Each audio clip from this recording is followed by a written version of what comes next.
Parashat Vayechi, Vayechi, it's one of those portions that the Torah, those who have the privilege to see the text of the Torah, it's called Parashat, which means the text not appear at the same line, at the different line, like a regular Torah portion. When you look at the text, the scripture, the text of the Torah, you see ending, the beginning of each portion. It's called patua. When you have it the same line, it's very rare. It's called satu, meaning like looks like a part of the previous sentence. And there are several reasons why it's written that way, as well as the name of the parsha, Vayechi, and he lived, and Jacob lived in the land of Egypt, while it actually speaks about his death. So Rabbeinu Bachye, the great Torah commentators, explain that the Vayechi, if you count the numerical value of the Vayechi, Vav it's 6, Yud and Yud it's 10, and Chet is 8. Together there are 34. It's dealing with the number 34, meaning if you count the years that Jacob really lived in this world, meaning the 17 years of the first part, which is the part that Joseph was born to Rachel and Jacob, the good 17 years until he sent Joseph away, and then the 17 years that he lived in the land of Egypt and teach mainly his grandson Ephraim as well as the other family members in the separate property of Goshen. It's altogether 34 years, Vayechi, 34 years, Jacob really lived in this world. If you remember, last week we talked about the concept of living or alive, since the Torah speaks so many times about chai, live, and we explained that there are people who are living in this world and there are people who are living in this world. There are moving people who move around this world, but they don't feel that they really live in a sense of fullness of their lives. And there are people who really use every day of their life to embetter the world and themselves. The time of Rachel in Rabbeinu Bachye's commentator, the 17 quality years between Rachel and Jacob have their son, because remember, before Joseph was born, it was a time of crisis. In a sense, she had no child, she yearned to have a child, it was issues. So he counted in a midrashic way 17 years of quote-unquote good quality life. Remember that when you talk about man's life in the sense of biblical time, Jacob's so many years of life was many years of crisis, many years of being in the house of Laban, running away from his brother, those years that Joseph disappeared and he mourned over him, etc. So it wasn't quality life years. Rabbeinu Bachye speaks about 17 of quality years. Now here we learn the law of the end of life, such as the will, the halachic living will. Halachic living will, meaning when a person living this world, he or she needs to leave a very clear instruction to the family what to do and how to do. In my about 20 years in rabbinate, I cannot tell you how many cases of missing DNR create a crisis. DNR, it's a concept that's called, in abbreviation, do not resuscitate.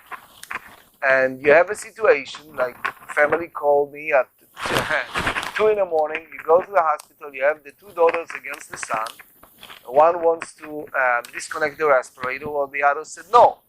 And since it's no halachic living will, you're dealing with very painful, complicated question, which is, first and foremost, what is the person's wishes? What is he or she wish to have at the very end of their lives? The problem rabbis have, in very general, is to convey to people, especially young people, the importance of halachic living will. Why? People first don't like to speak about it. Second, they thinking will, money. They do not understand that by Judaism, will, the money part or the estate part is in a sense, secondary. The first and most important part is what exactly you wish to happen after you're no longer among the living. The problem is that young people, in particular, do not conceptualize the brevity of life.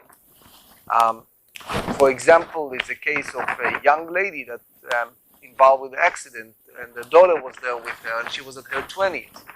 So Johns Hopkins sent a helicopter, and they opened the roof, and they took her to the hospital. She ends up in a coma. So now you have a young lady with no will, recently divorced, with a young girl, not in a state of communication with the family, and the family have a great dispute over what to do with her. Well, if it was DNR, for example, or clear wishes written, then we, meaning the clergy or the family member who really wants to do what the person wished to, can follow those instructions. While we are in a state of uncertainty, in most of the cases, you just let the person continue on suffering. And the complicated part with this is, in Judaism, we are forbidden in passive euthanasia. By the same token, we not believe in the suffering of a person. We not believe, we should say, for example, a mishaber, prayer for a sick, to prolong a person's suffering. If there's no real hope for a person, and you're just begging God, so you basically, if you believe in the power of your prayer, you're asking God to prolong that person's suffering. So here we see in the Parsha, Vayechi Yemei Israel Amut, when our leader and ancestor, Jacob Israel, was about to die, and the Torah on purpose used the word Vayechi. The time approached for Israel to die. What does that mean, the rabbis ask? You should say simply die. Or why is it Vayechi Yemei Israel? Why the time approached for Israel to die? One of the interpretations said that we have to have some type of preparations. A person, emotionally and mentally, has to have, that's a good timing, has to have preparations. Here, Mark gave me this interesting movie. It's Mitch Albom, one of his greatest work. It's called The 5 People You Meet in Heaven. And did you watch it? Both, yeah, but you have to watch it. Oh. Okay, you all right. I'm not going, there is a rule in life. You don't argue with the rabbi or the women.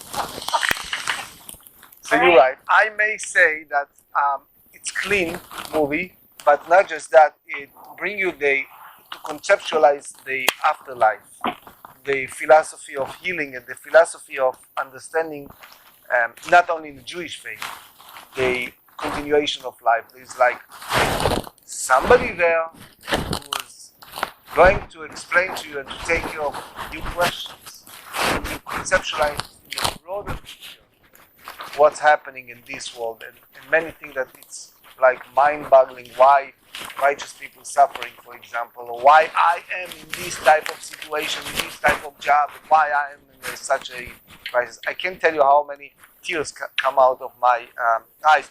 Usually I'm not crying in movies. This is one of those movies. This is a very emotional movie. Anyway, so since Israel, Jacob, is about to die, it's comforting, it's bringing you a better understanding of life. Each album is an awesome job. I mean, whoever, the big actor, it's a big name, I forgot his name. John, yeah. He did an excellent job. But, okay. I felt, for sure, as a rabbi, that, that's what Judaism tells us all the time, especially Kabbalah. But for lay people, this is a very good approach. They get many questions that it's still, the guy shot me in the leg during the war in Japan for a reason. Basically, this officer tried to save my life from getting crazy, etc., etc. So it's a very important message. Anyway, so Israel is about to die, and he prepared a will. He wants to ask his family and the future generation to be ready for those moments and to follow his wishes. Well, one of the issues you have with will, and that's why I said halachic living will, download those organizations, they all give it for free. Agudat Israel, for example, halachic living will, UTJ halachic living will. It's basically instructions of how to do it properly, because a person can have a living will that really makes no sense. An example for that, here's an example. It was a billionaire, well-known billionaire, whose name is Reichman. Reichman, three brothers, very well-known builders, who are maybe the key or the head sponsor of the observant Jewish communities worldwide. They build synagogues, they build hospitals, they build anything. One of the brothers, the oldest one, before he died, he said he wants to write a will. So he said in the will that he wants to have it in two portions. One they should open upon his passing. Another one they should open at the Shaloshim, at the end of the first period of the living. Fine. So he called someone in the family and he wrote these two letters. And he passed away several days later. The first one, it's written that he wants to be buried with socks. Now remember, this man is very well to the business, who supported a lot, but mainly religious institutions, yeshivot, and seminars. And this is a violation of Jewish law. How in the world you're supposed to put the shroud, you might do the cleaning of the shroud and to bury the person? What is this to do with the socks? So they have a problem. What's the problem? Because they are so philanthropists. They're giving so many tens of millions every year, the family, in Toronto and in England. They build the Canary Center in London. They're very famous. So what they do now? How the Reichmans is such a benevolent, such a philanthropist, and such a righteous person, and the rabbis wants to honor his wishes. Okay, so they gather together and say, look at the books, look, like Fiddler on the Roof. They're looking at the book, and no one finds any excuse to have socks. They said, we're sorry, Jewish law supersedes his wishes, and they took off his sock against his family, in a sense, against his wishes, and they, clean the child and buried. Fine. 30 days later, everyone waiting to open 30 days later his next letter. So they opened the letter and they said, as you know, I'm a frum Jew, I'm an observant Jew. And I know what's going to happen. The rabbi is going to object my wishes. And I want you to know that even Mr. Reich cannot supersede halakha.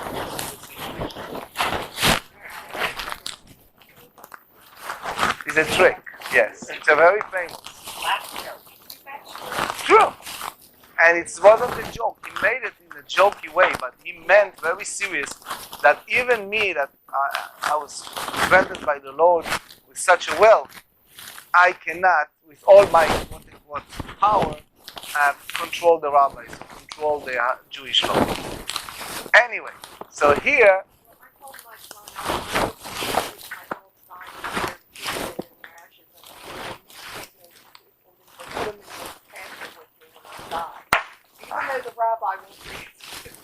I have to tell you, I once in Henderson, Nevada, and I saw Animal Cemetery.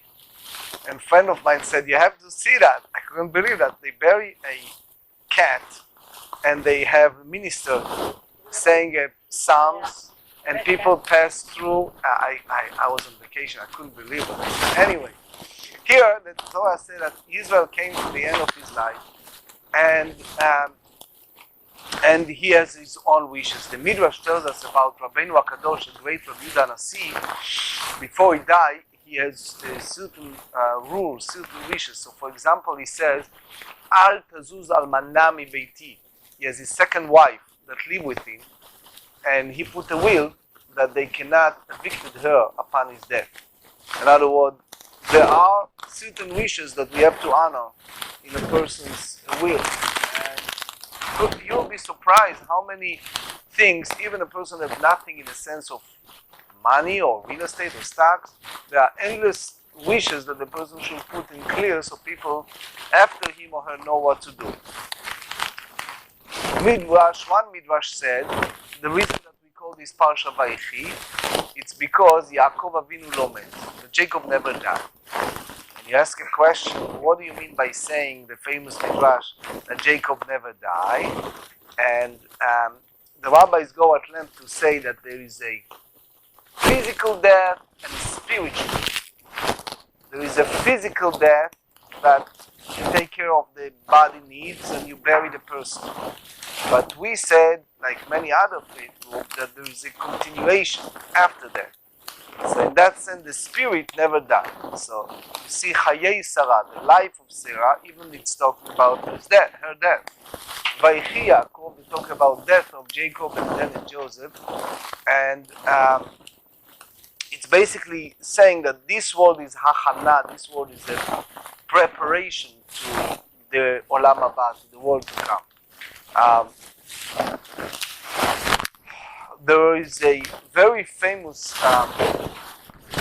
explanation of the meaning of the death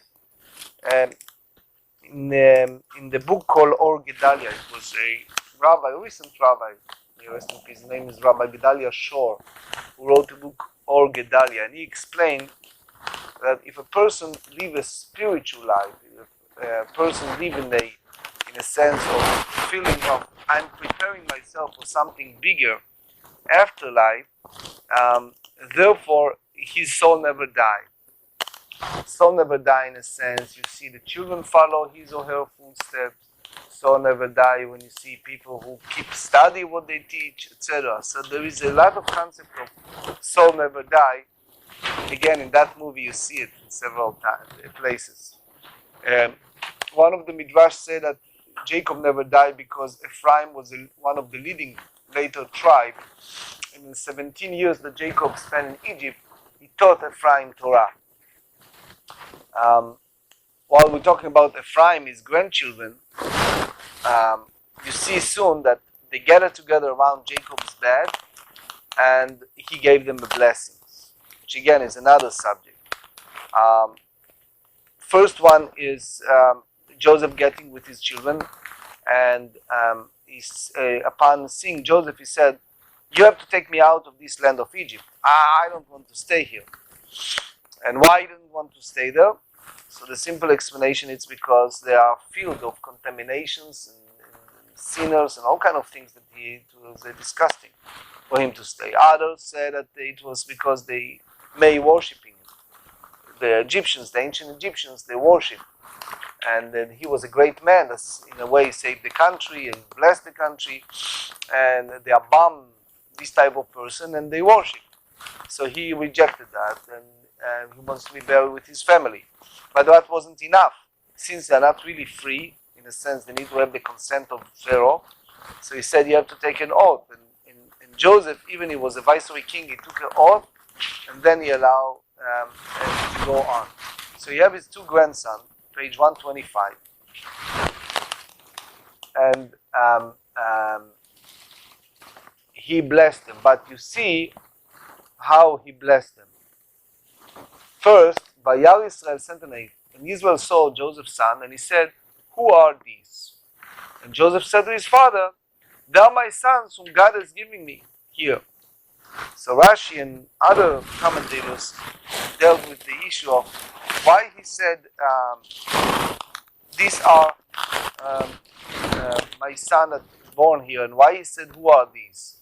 Jacob knew his grandchildren; he recognized his grandchildren. Why he said, "Who are these?" The rabbi said that they are dressed differently, they are in Egypt, they look differently, I don't know if they have tattoo or ring in the ear, but for sure, they're not dressed the way that Jacob raised his son in the land of Israel. So, Joseph responded to his father, he said, "Look, we live in Egypt, I did my very best to raise them properly, the door by door, from one generation to the next in the proper Jewish way. And they are my sons whom God is giving me here." So Jacob said, Israel said, "Bring them to me if you please, and I will bless them." Then they really deserve a blessings because they're special. They are able to survive all this contamination, bad atmosphere, bad community. The Rambam said in the Sefra Amadai, in the science book, that the person is tremendously influenced by the society he or she lives. You can't help, but when you are if you're visiting Bangkok, Thailand, yeah, and you integrate with them, you behave different. You know, it's like in Sodom and Gomorrah versus if you live in Jerusalem.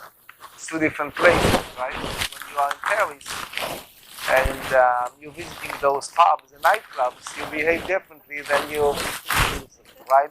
So a person is very influenced by the society he or she lives. So here, people ask me to record these sessions. So the person is very influenced by what he lives. We have to see here the two grandsons of Israel, of Jacob, they called children of Israel. He said, bring them to me and I bless them. Now you see another interesting thing. In sentence 11, he said that Israel, like his father, he's old, he hardly sees. He hugged them, he kissed them. And he said in sentence 11, he said, Israel said to Joseph, oh, I do not accept the thought that I will see your face. Wow, and here God has shown me even your offspring. What does that mean? That he thought, Joseph, if he's still alive, but if he's in Egypt, who knows what happened to him? He changed. He's not the same. Now, I see that you follow my direction and your children follow my direction. That's really, really wonderful. But you see the background, which is in the sentence 5. Jacob is talking about his grandchildren. He said, now you two sons who were born to you in the land of Egypt before my coming to you in Egypt shall be mine. Ephraim and Manasseh shall be mine like Reuben and Shimon.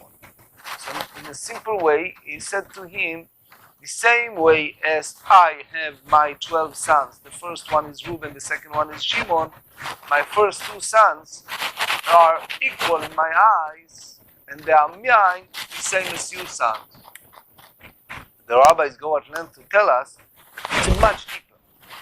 He wants to teach him an important lesson. He wants to tell him, don't you dare to think that the success in education of these children just happened because of you. I don't want this ego, Joseph, to get to your head. I don't think that will happen. So he said to him, you maybe think because you are here, because you survived the temptation of Potiphar's in the jail, because you are the viceroy of Egypt, you are able to raise these two sons that follow the proper way of Yiddishkeit of Judaism. I have a news for you. He says, Lihem, they are my grandchildren. All these 22 years that you are out, I was praying. I was putting my heart and soul and sweat and tears for you. And because of my prayer, you are married, you have the privileges to see these children raised properly. So don't take credit for that. It's mine. And it's a very deep lesson, which means no prayer go in vain. And even you reach a point that you feel that there is nothing there is still something there. I know that some of the people here likes mystical stories, especially Betty. So I'll share with you a story I heard from Rabbi Shvadron, which was the late Rabbi Shvadron, was a great speaker in Jerusalem, who said it on behalf of Rabbi Sonnenfeld. And again, if I didn't hear it directly from that mouth, I'll not believe that story. And you can take it or leave it, but I do believe in that story. So the story goes that Rabbi Sonnenfeld was a rabbi in Vienna. And they have in that synagogue a fellow, somehow like Bruce, that used to say Kaddish for everybody. Meaning, he's a person who has no family, passed away, and needs someone to say Kaddish for 11 months, or whatever it is. For no money, he used to spend every day and make those prayers 3 times a day. And he did it for many years, for many people. So one day he was walking out the synagogue after evening service, and he was crying. He said, Almighty God, I'm now not young anymore. I owe so much money to people. I owe for my children's wedding. I owe for my children's education. And now I owe money for my grandchildren's college or yeshiva, whatever, education. And I'm desperate. And what I'm doing, part-time job, something, and gabbai in the synagogue for no money. You got to help me, God. And he was walking and crying on the street. And suddenly, he saw a man, came to him, and said to him, Mayor, are you mayor? He said, yes. He said, okay, sit down. He said, I know you have money issue. What is it? He says, I owe and I owe and I owe. How much is all together? So he gave him a large number. The guy opened a suitcase, pulled out a checkbook, write a check, signed it, and gave it to him, and said goodbye, have a good night, and went. So this Meyer was trembling, couldn't believe it, he was shocked, didn't know what to do. He went home, couldn't sleep all night. In the morning he went to a bank, but he figured out, I'm not going to my bank, I'll go to the bank, but this guy have the money. So he traveled in the local train to that bank, and he went to the secretary, whatever is there, the person, and he handed over the check, and he said that he want to either deposit or transfer that money. And that person saw there is a large sum of money, so he said, wait a second. And he went to the manager of the bank. Sure enough, in 5 minutes, the whole bank is in turmoil. And the managers and everybody. So they call him to the head office, the manager. There are two brothers that owns the bank and the manager. And he said, sit down, Mr. Mayor, what is your name? Show me your driver license, whatever it is. Who is the man that wrote you a check? He says, somebody, I don't know that man, but he gave me that check. Do you know that this man is deceased for 15 years? He said, I swear to you. When did he give you that check? Yesterday. How did he give you a check? Well, I was walking on the street, I was crying, and somebody came to me, and I was sitting there, and yes, I'm praying for him, and I'm saying prayer every day for him, and I'm studying for him, but he just wrote me a check. So the guy said to him, wait, we need to confirm this. They pull out pictures, few albums, different albums, and he said, you said you never met him. You said that somebody handed over. Show us these pictures, how it looks like. Who is this man? He said, show this one, this one, this one. And it turned out to be his real father who passed away 15 years ago. So when Rabbi Sonnenfeld said that story, and I heard it from Rabbi Shvadron, he tried to say, when we read in the Parsha, the Torah tells us that Jacob asked his son, Joseph, Ve'asita imadi chesed ve'emet, do me a true kindness, kindness of truth. And we're considering kindness of truth in the sense that the deceased cannot say thank you. You help burial the person, you clean the person, you bury, you say prayers, and the deceased cannot come back and say thank you very much for doing so. So he used to tell us the deceased can come back and thank you for what he did. Anyway, you can take it or leave it, but that's the story I heard. So here, back to our subject. You have what? Yes, they give you the money. Anyway, that's secondary. What's important is that he recognized in a picture someone he never saw. And he was making those prayers for that person for all those years. Anyway. Yes. Without knowing him. He just realized that the sons are not religious. So he said the prayer for him all those years. Anyway. So page 127. So he gets all his 12 sons and 2 grandsons. And he said to them, Jacob calling for his son, he said, assemble yourself and I'll tell you what will befall you're in the end of days. Gather yourself and listen, O sons of Jacob, and listen, children of Israel, your father. So the Midrash tells us, Rashi brought it, and others brought it, that Jacob tried to tell them the end of the days, what's going to happen at the end of the days, because that's what he said.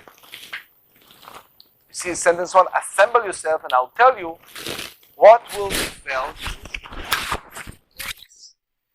But if you read what he said, it's not the prophecy of the end of the days. It means, in a simple way, that God is not agreeing to that. But the truth of the matter, the sages tells us in a few places in the Talmud, three different gifts the Almighty gave to us. Each of them, it's with tremendous suffering. Torah, world to come, and the land of Israel. That's the three important items. What does that mean? Imagine if I go to Gilbert and I said to him, here $1,000 gift, but wait, before I give it to you, I slapped on your face twice and beat you up, and then I give you $1,000.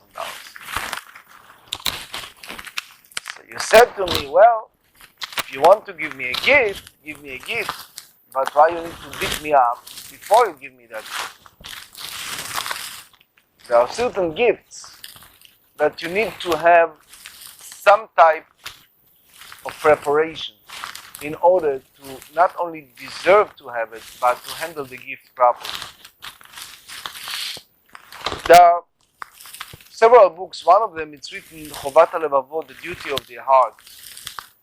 And he explained, Rabbeinu Bachya, in that book, that fire and water cannot combine in one vessel, which means these two entities are basically contradicted to each other. In one hand, the love of this world. The other hand is the spirituality in the world to come.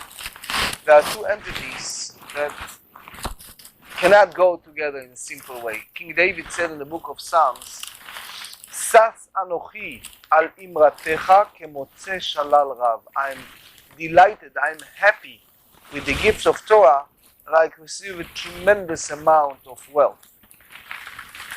So the great Maggid of Duvna explained it, and he said it's like you're about to you take a trip and you're traveling from one place to another. In those days it was wagon and horses, and suddenly at the middle of the nowhere, middle of the desert, you recognize that there is a gold, and you stop and you dig and you see a bunch of gold there in the middle of nowhere. Now you have a luggage. Now what do? If you're smart, you empty the luggage and you put all the gold in, right? And forget about my shirts, my other, clothing, right? But if you're stupid, excuse me, right?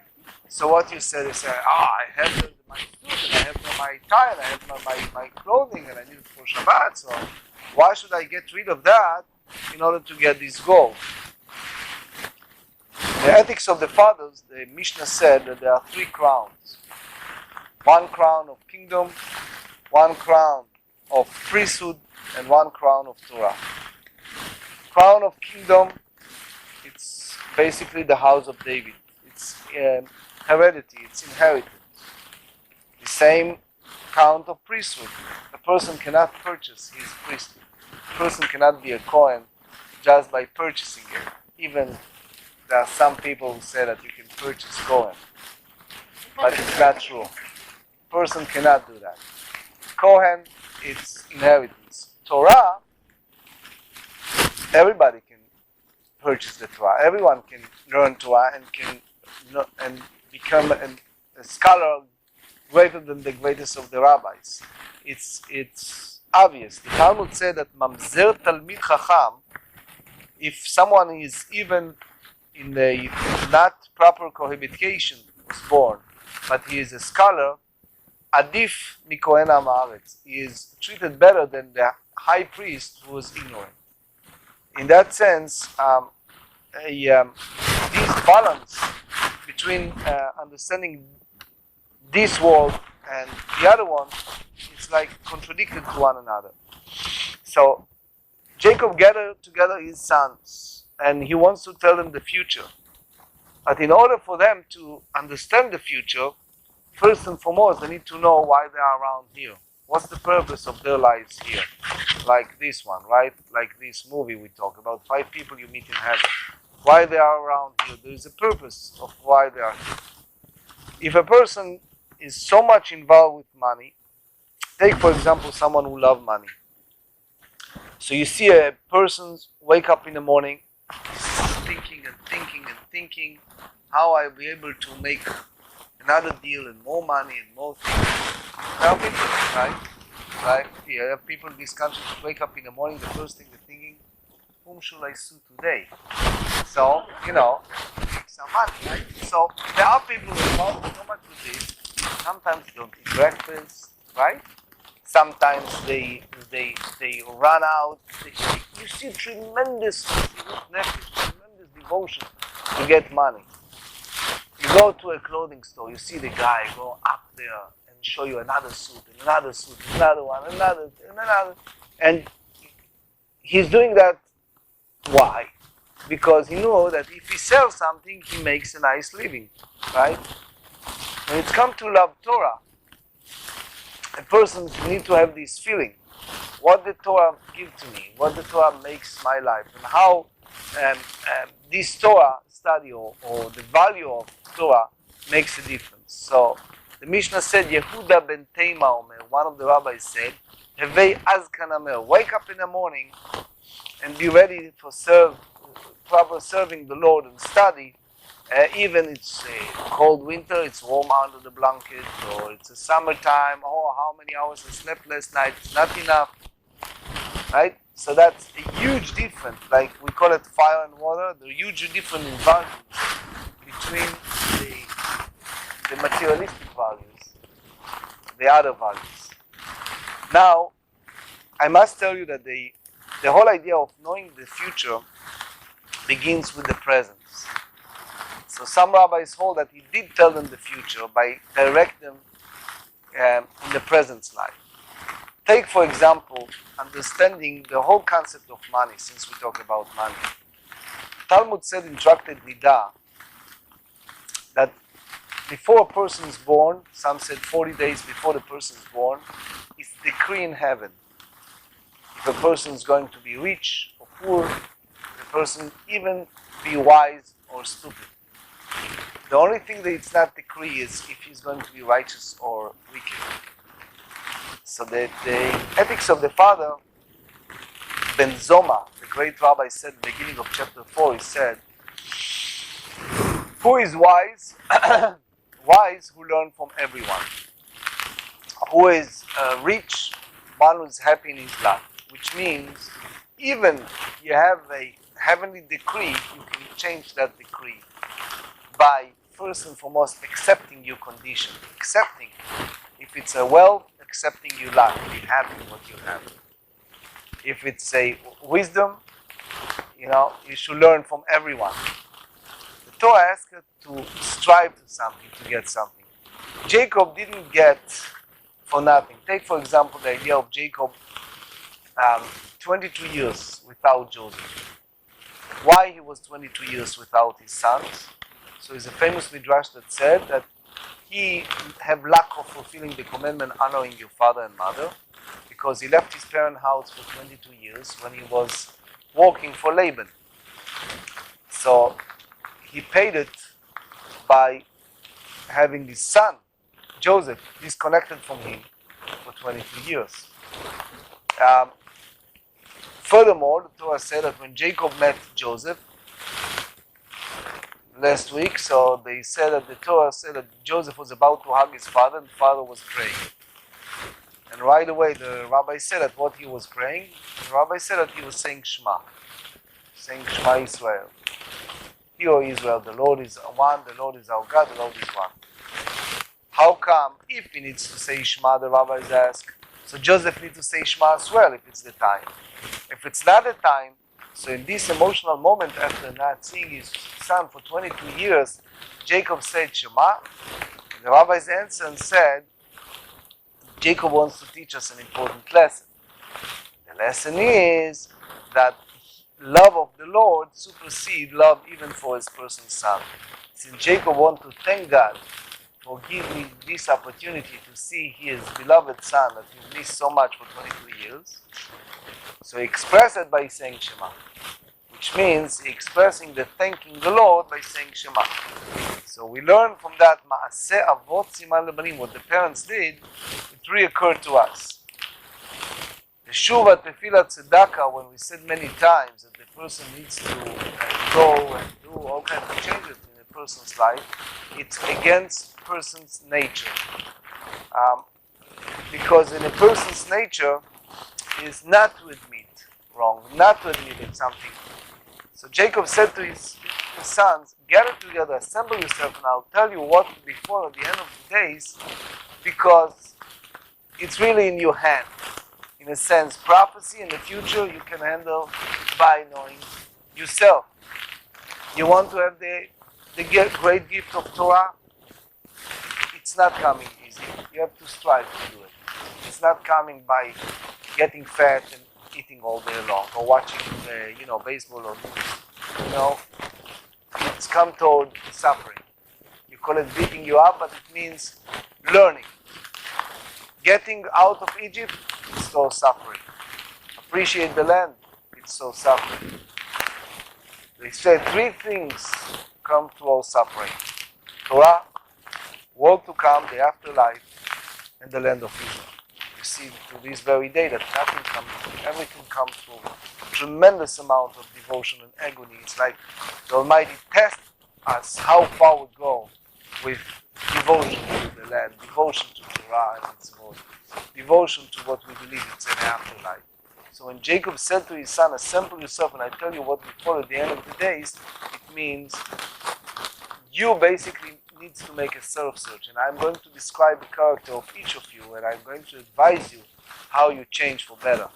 Change for better meaning against your nature, against things, because usually people don't like to admit wrong. People don't like to say that, I didn't do it right, etc., etc. As an example, the Talmud relate to us about how do you say Alexander Mogdon, Alexander the Great. So the Talmud said that he came to the rabbi, he believed that the rabbis are very astute. So he went to them in the south, Chachmei HaNegev, the wise people of the south. And he said to them, I want to conquer the world and I want to go to Africa. And conquer Africa. The rabbi said, why you need to bother to go to Africa?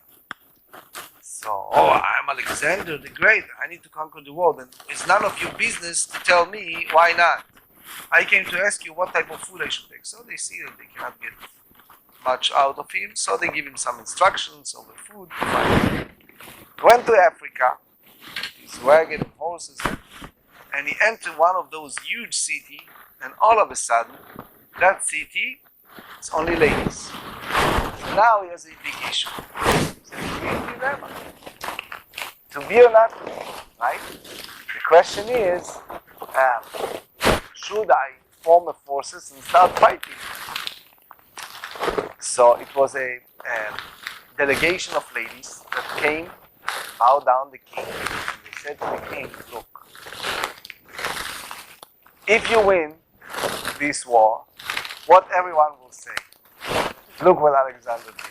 He went to Africa and he won the war against these lady cities. Now, if we're going to win, that will be even worse.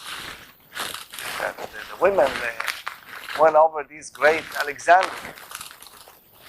So, it's like David Ben-Gurion once asked the first prime minister of Israel. It was a tremendous poverty at that time in Israel, in the 50s, if you read the history. And someone asked him, what about the idea if we fight against, let's say, big nation like America? He said, why you want to do that? He says, well, if it's a war, the American always feed even the enemies. They always feed people. So Ben-Gurion said to him, but let's follow your thinking. And what happened if we won the war, how we'll be able to feed them?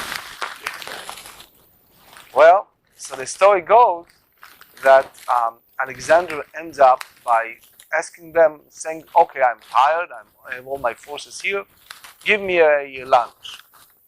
So the lady said, sure. Half an hour later, it was a huge table, all made out of gold. Bread, everything made out of gold. So he came and he says, I'm hungry.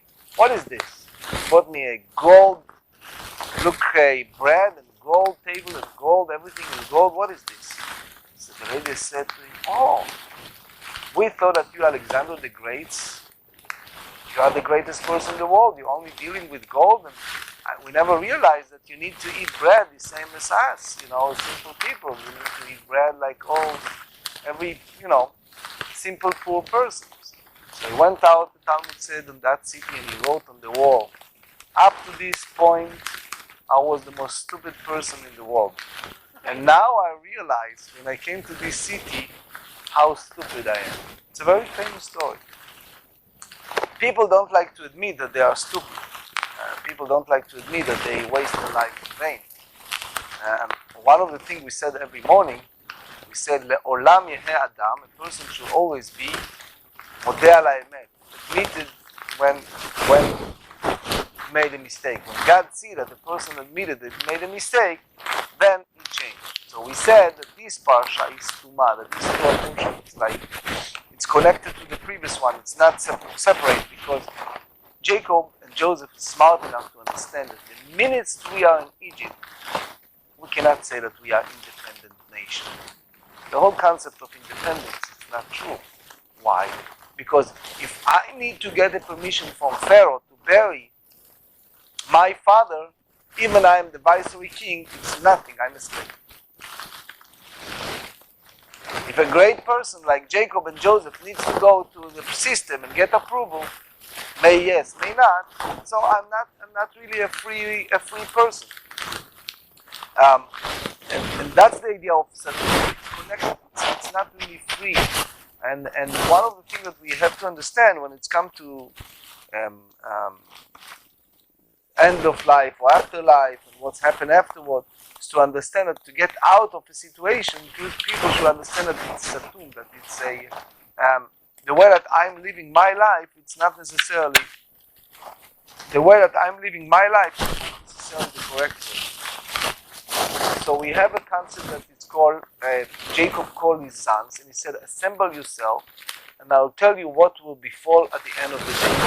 Befall at the end of the days, in the Kabbalistic literature, meaning Jacob wants to give them the tikkun, which means when a person knows why I'm suffering, the exact thing that I committed, then he can fix it and everything will be fine.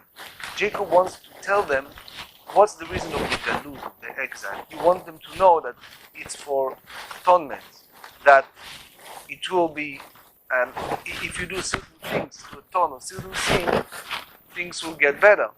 But what he said is something else. In a sense, he just gave them instructions. Why? One of the enigma part, the mysterious part of life is a person do not fully understand. You see, like in this movie, right? Not fully understand why things happen.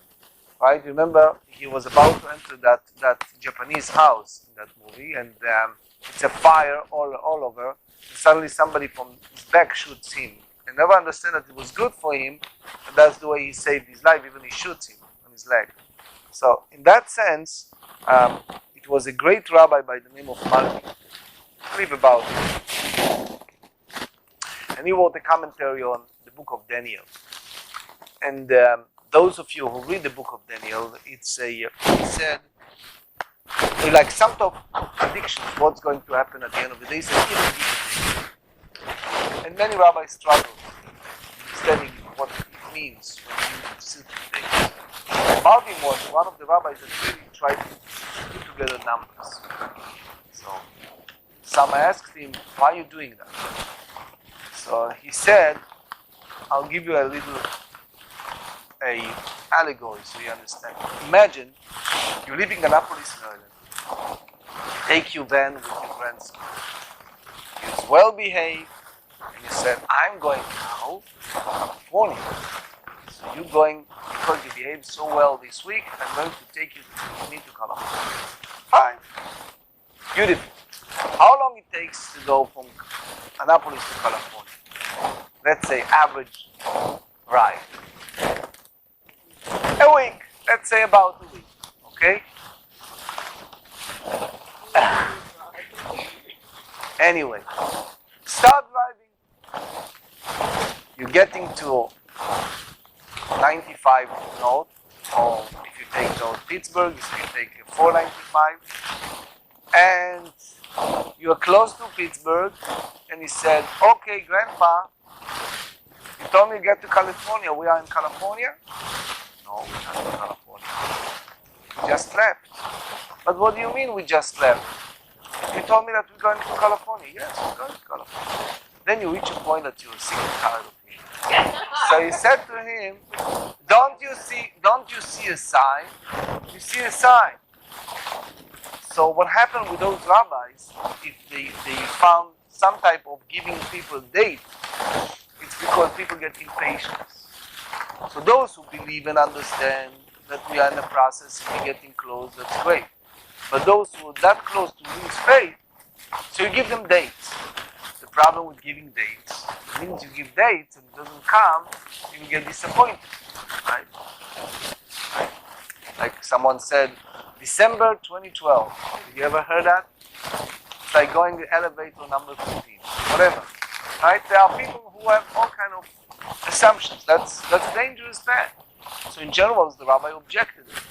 In that sense, Jacob wants to tell his sons what's going to happen, how it's going to happen, especially very close to the time of his change. And God said no. Because guess what? People need to have the highest level of faith. The highest level of faith is not knowing a clear answer, not having the clear answer, yet serving God, even you don't know clear answer. Now, in short, what we learned so far is the meaning of the word Vayechi. Jacob lived. When he was flourish and grow and live, is the year that his spirit was in a state of happiness, the year that we see things go very well. But via negativa we learn another lesson, which is that the person should serve God even in those dark moments of his life. And Jacob Israel is a description, especially since he has two names, especially the name Jacob is a name that describes dark, very dark moments in the person's life. Yet, with all those moments, you still need to have faith, which is very difficult. So Vayechi, in a sense, Jacob never died because we still study his life lessons. It applies so much to our daily lives. And that's the way we conclude each book of the 5 books of Moses. We said, Chazak, Chazak, ונתחזק. We said to each other at the very end of each book, be strong, and maybe strengthened. We need to encourage each other because Jacob at that time really sees darkness. In one hand, he's in Egypt, there is food. On the other, the economy very soon, these great people that saved the country, Joseph and his family, is going to be slave. And out of 210 years, 80 years was a harsh. So we need to learn to say to each other, be strong, and maybe strengthened in order to carry on and remember that even in darkest moments, there is God.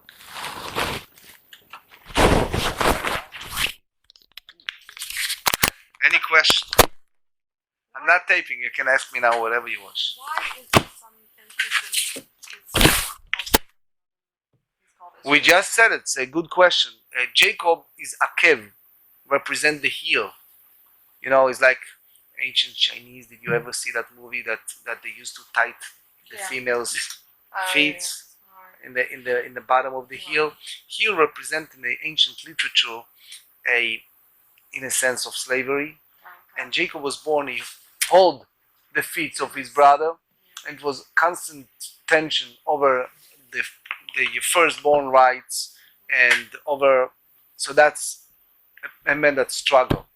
But when he overcome the big wrestling against the angel, and at that time the angel of God called him Yisrael, that you will be able to overcome those challenges, tremendous challenges, in a sense, even wrestling with entity of God, or entity of Esau, or big entities that are above you. So it's like changing destiny from Jacob, who was always, in a sense, subservient, to someone who's overcome challenges. So it's a changing of personality. And that's the reason why we call children of Israel, we don't call children of Jacob. Yeah, but when we pray to the God of Abraham, Isaac, and Jacob. Because when we pray, it's a good question. We use the word Vav, and, God of Abraham, and God of Isaac, and.